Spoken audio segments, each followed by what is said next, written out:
Hello and welcome back to our classes.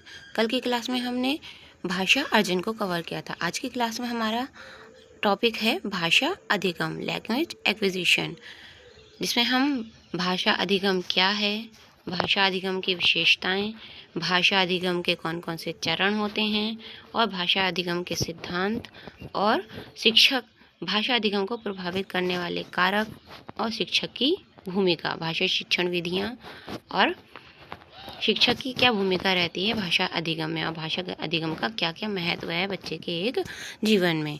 तो इसके बारे में हम आज की क्लास में पढ़ेंगे। तो स्टार्ट करते हैं हमारी आज की क्लास। हमारा फर्स्ट टॉपिक रहेगा भाषा अधिगम क्या है।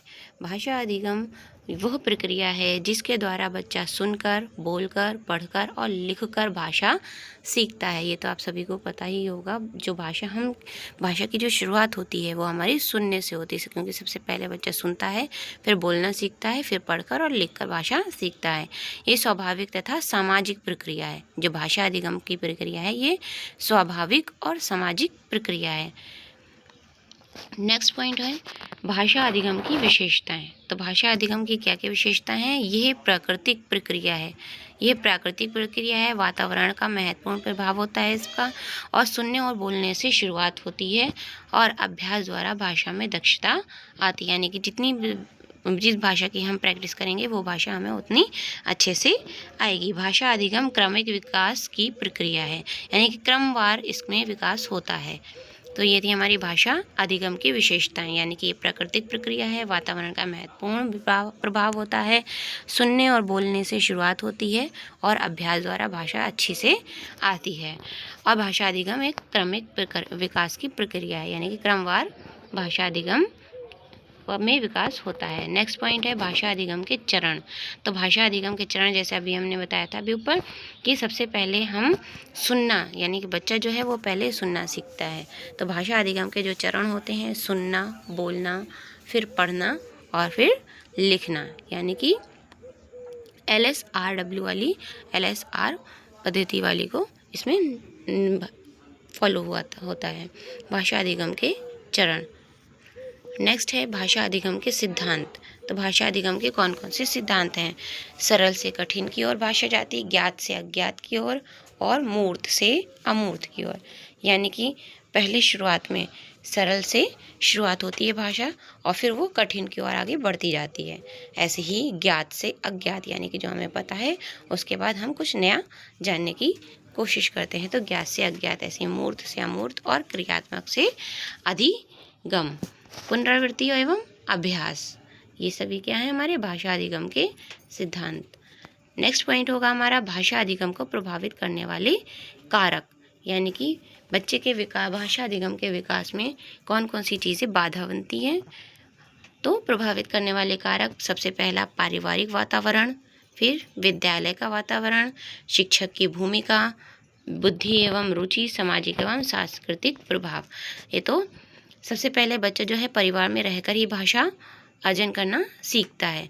तो पारिवारिक वातावरण भी होता है कि उनको कौन सी लैंग्वेज उसमें किस प्रकार से बोली जा रही है, कैसी लैंग्वेज वहाँ यूज़ की जाती है, उसका भी प्रभाव पड़ता है भाषा अधिगम के। फिर विद्यालयी वातावरण, जिस वातावरण में बच्चा रहता है उसे जल्दी से अर्जित करता है, उससे जल्दी से सीखता है। फिर है शिक्षक की भूमिका, कि शिक्षक जो है किस भाषा को किस प्रकार से प्रभावित रूप से बच्चे को सिखा रहे हैं, यानी फिर बच्चे की अपनी बुद्धि और रुचि भी इसमें ज़्यादा कारक होती है। यानी कि बच्चे की कितनी रुचि है, कितनी बुद्धि लब्धि है, कितनी बुद्धि है, उसके अनुसार बच्चा देर से या जल्दी भाषा को सीखता है। फिर सामाजिक एवं सांस्कृतिक प्रभाव, यानी कि आसपास का माहौल भी उसके लिए ज़्यादा प्रभावित करता है, कैसे सांस्कृतिक माहौल में वो रह रहा है, यह सामाजिक स्थिति किस प्रकार की है। भाषा शिक्षण की विधियाँ, यानी कि बच्चा जो है वो किन किन स्तरों से होकर भाषा को प्राप्त करता है, यह भाषा सीखता है, भाषा का अधिगम करता है। पहला है हमारी फर्स्ट विधि प्रत्यक्ष विधि, फिर अनुवाद विधि, यानी कि प्रत्यक्ष विधि के बाद फिर अनुवाद विधि। अनुवाद जैसे आपने छोटे क्लासेस में पढ़ा होता है कि बच्चे को एक श्लोक बता दिया, उसे अनुवाद करने, उसकी व्याख्या करने के लिए दी जाती है। इस प्रकार से बच्चे को अपनी जो बातें होती हैं उनकी वो उस तरह से कहने की, अपना माइंड का यूज़ करके, इमेजिन करके उस बात को लिखना या बोलना सीखता है, तो वो अनुवाद विधि। फिर संवाद विधि, यानी कि बच्चा जितना बोलता है उतना ज़्यादा वो उस भाषा को सीखता है। खेल विधि, गतिविधि आधारित शिक्षण, तो ये सभी विधियाँ जो होती हैं वो एक भाषा शिक्षण की विधियों में यूज़ किया जाता है इन्हें। फिर है शिक्षक की भूमिका। अब बच्चे को कोई भी नई चीज़ सिखाना है तो उसमें शिक्षक की भूमिका तो महत्वपूर्ण रहेगी।